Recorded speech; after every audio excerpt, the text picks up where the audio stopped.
Man, Sean is such a goated character. I mean, where does he find the courage and the perseverance to do this type of stuff?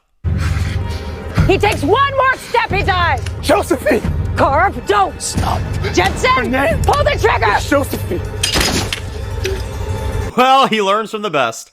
Hey guys, it's Dan, your host of Dan's Reviews, and today I'm back for another video for today. This one's going to be doing my review for the first half of 3 for the final season of Cobra Kai. This one's my part 1 review.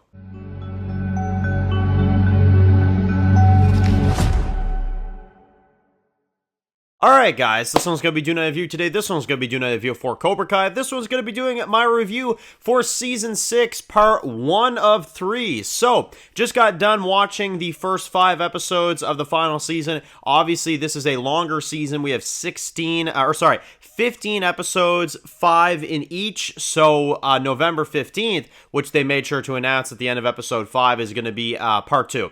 So, I obviously, with Netflix shows, have a bit more of a tough time covering these type of shows because they release a whole bunch of episodes at once and everybody's kind of at different spots. So what we're going to do with Cobra Kai is we're going to just do like each part, you know what I'm saying? Like once I finish part 2 in November, we'll do that as well, kind of like that. And then the final part, obviously, in 2025 to cap off this series. Now, I honestly wasn't sure who wanted to see Cobra Kai reviews, but I had a lot of people that said that they wanted to see it. So I was like, all right, sounds good. I will probably go back at one point and cover some of these other seasons because I do want to talk about my thoughts on the show overall. But I got done with these 5 episodes and I loved it. I thought it was fantastic. It was a great batch of episodes. It really felt like the beginning of a final season, in particular with all the lore that we got on Miyagi and all the stuff that we got, you know, in terms of like, you know, that one box that he left and there was all that stuff and you found out about, you know, him being like in you know, like fighting and like wrestling and stuff like that, which was a huge surprise to me.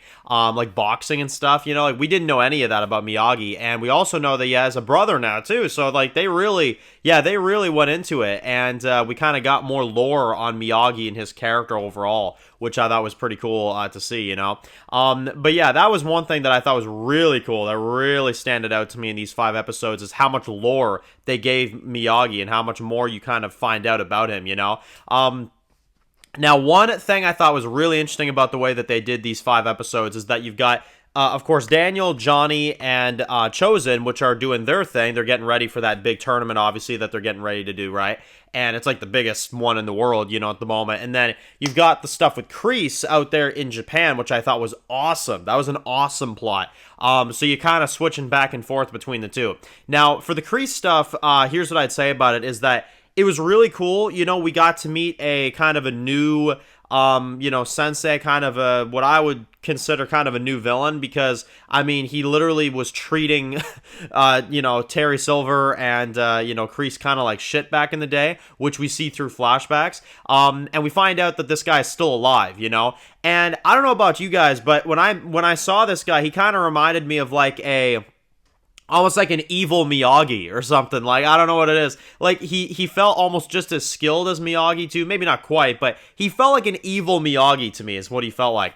And I feel like he's going to be a huge problem going into the final 2 halves. I don't know, you know, obviously how much more we'll see of him, but I think they've definitely set up a big story for him, so I'm curious about that. But getting to see Kreese kind of leading this squad, I thought was really interesting. Obviously, you've got Kim there as well too, and he's kind of, you know, teaching these guys. You got one character named Quan, which we kind of introduce, and he's an absolute badass. But, you know, Kreese kind of toughens him up a little bit, you know. He's kind of got a big mouth. He's kind of got a bit of an ego at first. You know, he kind of still does. But Kreese kind of takes him down a peg or two, you know what I'm saying? So I thought that was pretty cool. And Quan was a really intriguing character. He fought really good. And Kreese, of course, you know, taught him how to do all that shit. So really, really cool stuff there. And we also get a little bit of a plot where you've got like Kreese that goes in there. You've got like that one Cobra, snake or whatever that he kind of runs into.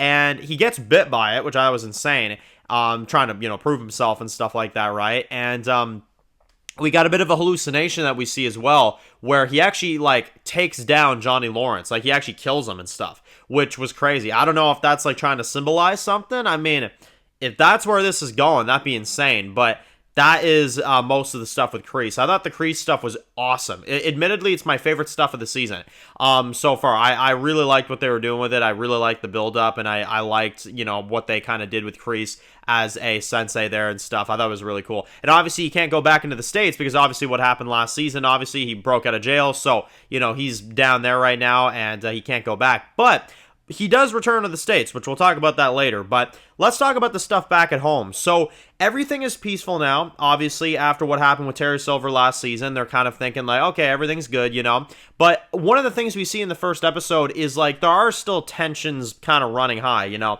Like you've got Rob and Kenny, they kind of have their beef going on. He's trying to kind of work things out with Kenny, but Kenny's not really obliging. And you've also got, Sam and Tori. They kind of still are awkward a little bit, like she kind of throws out the whole, like, yeah, well, I've been on probation for a year and stuff like that, So they kind of all have their own issues. But one of the things I liked about the premiere is that they kind of just got right to it. They squashed their beef. And in a really epic fight scene with Kenny and Sean coming in, they basically decided to kind of just put their differences aside, which I thought was really cool. So that was fantastic. And I liked it because in this episode, Johnny kind of was struggling a little bit with, obviously the logo of the team, obviously the logo of the dojo and stuff, and he wasn't really a fan of it. And obviously, Chosen always backs up Daniel, so they kind of challenged each other to a fight, Johnny and Chosen, which I thought was interesting because it's almost like the villain of movie 1 and the villain of movie 2, you know what I'm saying? Kind of facing against each other. But it wasn't like an evil, like oh, I want to kick your ass type of thing. It's more so just like, okay, like, can we change it up type of thing, But Johnny, after a little bit of thinking, kind of comes to his senses, kind of comes back to them and stuff. And he says, like, oh, so I'm glad we have everything worked out, And Johnny's like, yeah, but we're still going to fight, though, So they still end up fighting. But we got that. We've also got a plot this season where you've got, like, this crazy, shit coming down on the roof in Johnny's, house or whatever. So they got to, like, move into a different place. So basically, like, they've got, like, they're, like, trying to find, like, a house. And you've got, like, Chosen and Johnny that are, like, house hunting for an episode, which I thought was kind of funny. They get it done, so I thought that was pretty cool. You've also got an episode where you've got, like, this, like, slumber party kind of going on. You've got, like, Johnny, who's kind of, like, trying to get Sam and Tori to, like, fight back and forth, which doesn't work. They actually end up, kind of pouring their hearts out instead, and Johnny's pissed because it didn't work. He was trying to, like, start a feud between them, which I thought was hilarious. And then episode 4 was cool, too, because you had, like, the training going on, and obviously you got Kenny that got screwed over, which I thought was crazy, just because it's a cutthroat situation. There's only, like, 6 of them that can actually make it to this tournament, so the top 6 are the only ones that get in, so it got pretty gnarly there, and Kenny kind of got the raw end of the deal there and made it look like he shit himself and all that. And in the finale, well, this was pretty deep. The finale basically focuses on Tori as she kind of finds out that her mother is dead, essentially. Her mother died. And I thought it was pretty screwed up. And I don't know what to think about this yet, but she ends up turning on the group. Tori ends up turning on everybody. She basically gets super aggressive with Sam in the fight, in the, tournament or whatever, and basically, she ends up kind of flipping this, and she goes with Kreese at the end. And when they go to this tournament in Spain, at the very end of the group of episodes, we see Tori there with Kreese at the tournament, ready to fight on the opposite side. And that's how they end this batch of episodes. So her losing her mother was really sad, right? Because I felt really bad for her. It was a really sad thing. I'm not going to lie. I have a sneaky suspicion about something. I don't know if I'm super off about this or if I'm super on point with this. But part of me feels like Kreese, and this would be evil if this is what happened, but it is the final season after all. I feel like part of me thinks that Kreese killed her, to be honest, to get her on his side. I don't know if Kreese would go that far to kill somebody, but I mean, I don't know, man. Kreese is out of control. Kreese is insane. Would not shock me if Tori's mother was killed by Kreese.